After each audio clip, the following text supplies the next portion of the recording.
72 বছরের রেকর্ড ভেঙে মাত্র 32 মিনিটে হ্যাট্রিক করে বিশ্বকে স্তব্ধ করে দিলেন উসমান দেমবেলে।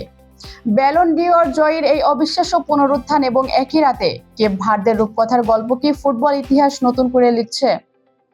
উসমান দেমবেলে সবাইকে মনে করিয়ে দিলেন তিনি আসলে কে। বিশ্বকাপের আগে তার সবচেয়ে বড় পরিচয় ছিল তিনি সর্বশেষ ব্যালন ডিওর জয়ী। অথচ টুর্নামেন্টের শুরুতে মেসি, এমবাপ্পে, হল্যান্ডের ভিড়ে সবাই যেন তার কথা ভুলতেই বসেছিলেন। গ্রুপ পর্বে ইরাক ম্যাচের আগে বিশ্বকাপ ও ইউরো মিলিয়ে 19 ম্যাচে তার কোনো গোল ছিল না। ফরাসি জার্সিতে দেমবেলের এই দীর্ঘ খরা অবশেষে কাটল নরওয়ের বিপক্ষে এক জাদুকরী মাস্টারপিসে। গতি, ড্রিবলিং আর দুই পায়ের ছোঁয়ায় নরওয়ের রক্ষণভাগকে তছনছ করে দেন দেমবেলে। প্রথম গোলটি ম্যাচের 7 মিনিটে এমবাপ্পের পাস থেকে বাঁ পায়ের ট্রেডমার্ক শটে। 13 মিনিট পর আবারও এমবাপ্পের আড়াআড়ি পাস থেকে কাট ইন করে দুর্দান্ত উইঙ্গার সুলভ শটে দ্বিতীয় গোল। আর 32 মিনিটে বক্সের ভেতর ডিফেন্ডারদের নাচিয়ে পূর্ণ করেন হ্যাট্রিক। ম্যাচটি এমবাপ্পে হল্যান্ড দ্বৈরথ হিসেবে প্রচার পেলেও স্পটলাইট কেড়ে নেন দেমবেলে। এই 32 মিনিটের হ্যাট্রিকটি বিশ্বকাপের ইতিহাসে প্রথমার্ধে করা দ্বিতীয় দ্রুততম, যা গত 72 বছরের মধ্যে সবচেয়ে গতিময়। এর আগে 1954 সালে অস্ট্রিয়ার এরিক প্রবস্ট 24 মিনিটে এই কীর্তি গড়েছিলেন। একই সাথে 1994 সালে ওলেগ সেলেঙ্কার পর দেমবেলেই প্রথম খেলোয়াড় যিনি বিশ্বকাপের প্রথমার্ধে হ্যাট্রিক করলেন।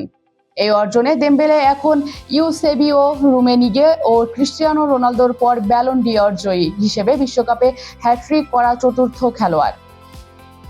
দেমবেলের এমন বিশ্বমানের পারফরম্যান্সে ফরাসি কিংবদন্তি থিয়েরি অরি মুগ্ধ হয়ে বলেছেন, পরের ম্যাচে ডিফেন্ডারদের জন্য দেমবেলে বড় দুশ্চিন্তার কারণ হবেন। বর্তমানে এমবাপ্পে ও দেমবেলে উভয়েরই গোল সংখ্যা 4। এই দুর্দান্ত ফর্মে থাকা ফ্রান্সের পরবর্তী প্রতিপক্ষ যখন চিন্তায় মগ্ন, তখন শেষ 32 দলের রাউন্ডে অন্য প্রান্তে এক অভূতপূর্ব ইতিহাস গড়েছে ছোট দেশ কেপ ভার্দে। বিশ্বকাপে প্রথমবারে অংশ নিয়েই ইতিহাস গড়ে নকআউটে জায়গা করে নিয়েছে কেপ ভার্দে। গ্রুপ এইচ এর শেষ ম্যাচে সৌদি আরবের সাথে 0-0 গোলে ড্র করে তারা এই গৌরব অর্জন করে। অন্যদিকে উরুগুয়েকে 1-0 গোলে হারিয়ে 7 পয়েন্ট নিয়ে গ্রুপের শীর্ষে থেকে পরের রাউন্ডে উঠেছে স্পেন।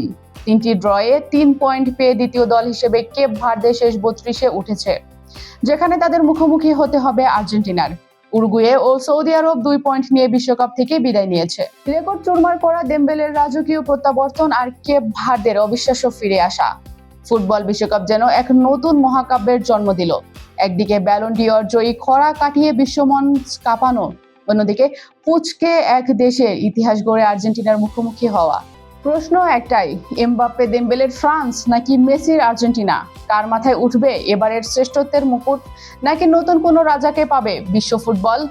ইতিহাসের এই রোমাঞ্চকর মোড় নিয়ে আপনার মতামত কি? কমেন্ট করে জানান এখনই। খেলাধুলার সব রোমাঞ্চকর আপডেট পেতে আমাদের সাথেই থাকুন। মিসকাতুল মোমো সুইটি, খবর সংযোগ।